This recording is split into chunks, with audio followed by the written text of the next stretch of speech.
영원히 우리 곁에 있을 줄 알았던 송대관 선생님께서 선후배들의 추모 속에 영원히 잠들며 영결식과 발인식이 거행됐습니다. 영결식과 발인식은 8일 서울대병원 장례식장에서 엄수됐습니다. 장례위원장은 이자연 한국가수협회장과 오랜 친구이자 라이벌 가수인 태진아가 공동으로 맡으며, 태진아가 추도사를 했는데 형님을 떠나보낸 마음에 태진아는 울먹거렸지만 송대관을 끝까지 눈물을 참으며 추도사를 했습니다. 조사는 강진이 낭독했고 조가는 해뜰날 참석한 모든 가수들이 함께 불렀습니다. 후배 가수들은 추도사를 낭독하며 고인과 함께 했던 시간을 추억했습니다. 선후배 가수들은 함께 조가를 부르며 눈물이 터져나왔고 장례식장은 울음바다가 되었습니다. 특히 저마다 송대관 선생님과 추억이 있어서 고인에 대한 추억이 생각나는 순간이었는데, 오랜 친구이자 라이벌인 가수 태진아는 고 송대관과 오랜 시간 각별한 관계를 이어온 동료 사이입니다.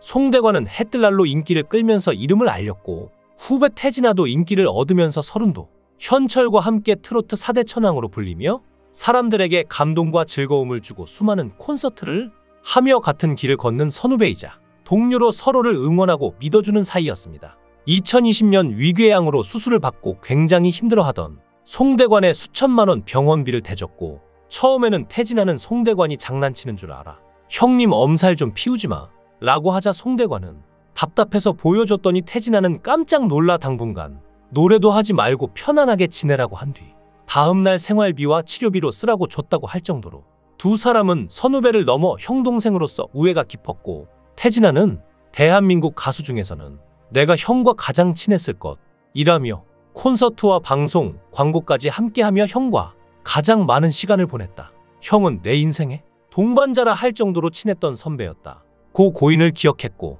이를 들은 조문객들은 모두 오열했습니다. 태진아뿐만 아니라 선후배 가수들은 영결식 내내 침통한 표정으로 눈물을 닦았고, 이어 발인식이 시작됐고 송대관 선생님은 모든 사람들의 배웅을 받으며 영원히 세상과 작별했습니다. 강진도 송대관과 인연이 깊은데 밤 무대 설 때 처음 송대관과 처음 만났고, 당시 매니저를 통해 강진을 한번 키워보고 싶다고 말하며 지금의 강진을 만들었던 사람이 바로 송대관 선생님입니다. 강진은 무명이었던 나를 눈여겨봐준 선배 라며 2년 전 아들 결혼식에 오셨을 때만 해도 얼굴이 좋아 보였는데, 작년에 형님과 공연 2~3개를 함께 출연했는데 예전보다 힘이 없어 보이시고 얼굴도 변하셔서 걱정했는데 이렇게 떠나시니 황망하다고 말하며 끝없이 눈물을 흘렸습니다. 특히나 송대관이 드디어 다시 활동에 복귀하나 싶은 타이밍이었는데 갑작스러운 사망 소식에 선후배뿐만 아니라 팬들의 가슴이 얼마나 아플까요?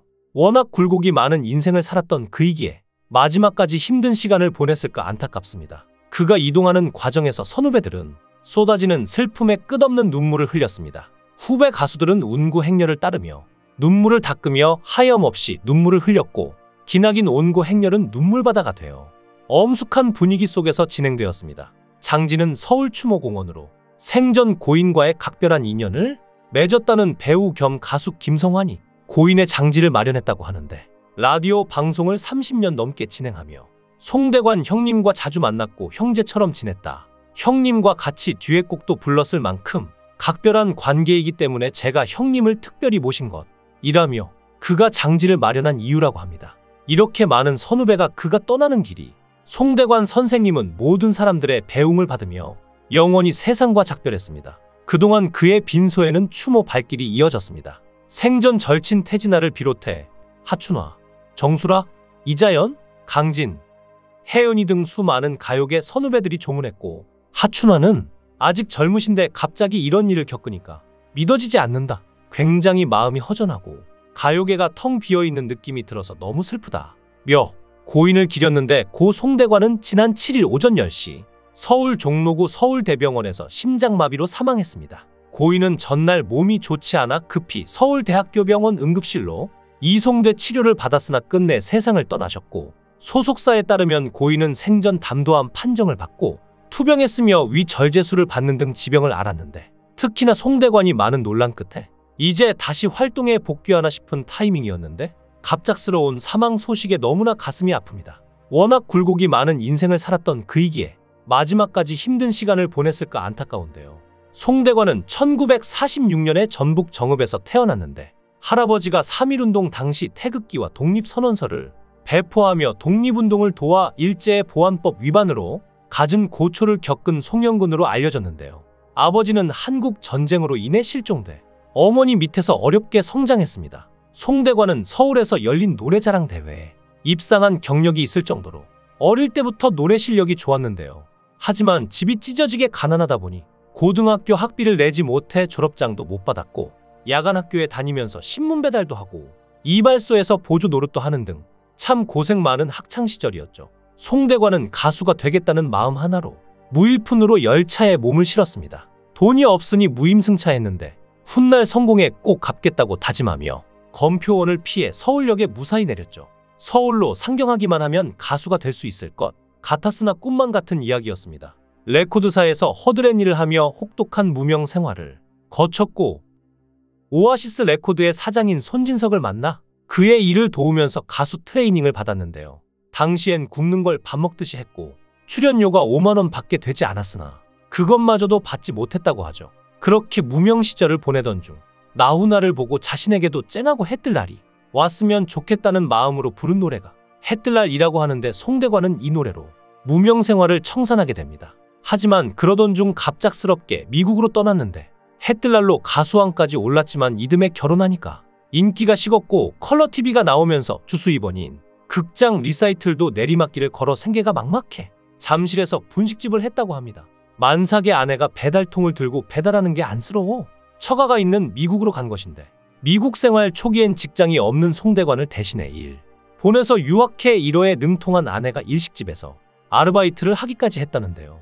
독립운동 유공자 자손이 기모노 입고 일하는 아내한테 빌부터 산다는 게 너무 한심해서 그 때부터 정신 차리고 일을 했다고 합니다. 그 후로 송대관은 샌드위치 전문점에 슈퍼마켓도 여러 개 운영했고 버지니아에서 쇼핑몰을 구입해 큰 돈을 만지며 생활이 안정됐고 그런데 살만해지니까 이유 없이 시름시름 앓다가 병원에 갔더니 의사가 진단한 향수병이어서 한국으로 다시 돌아오게 된 건데요. 다시 귀국해 6년 동안 단칸방에서 어머니랑 살았는데 한여름엔 너무 더워 시체처럼 누워만 있는데도 좋았다고 합니다. 이후에 차표 한 장으로 화려하게 복귀하며 노래가 성공하자 상경할 때 무임승차한 기억이 떠올라 서울역에 찾아가 승차권에 몇 배가 되는 돈을 돌려줬다고 하는데요. 송대관은 이때 그야말로 어마어마한 돈을 벌어들었는데 안타깝게도 돈을 대부분 잃고 고생만 하다가 세상을 떠났습니다. 송대관 선생님께서 그곳에서 편안하게 안식하길 기원하겠습니다.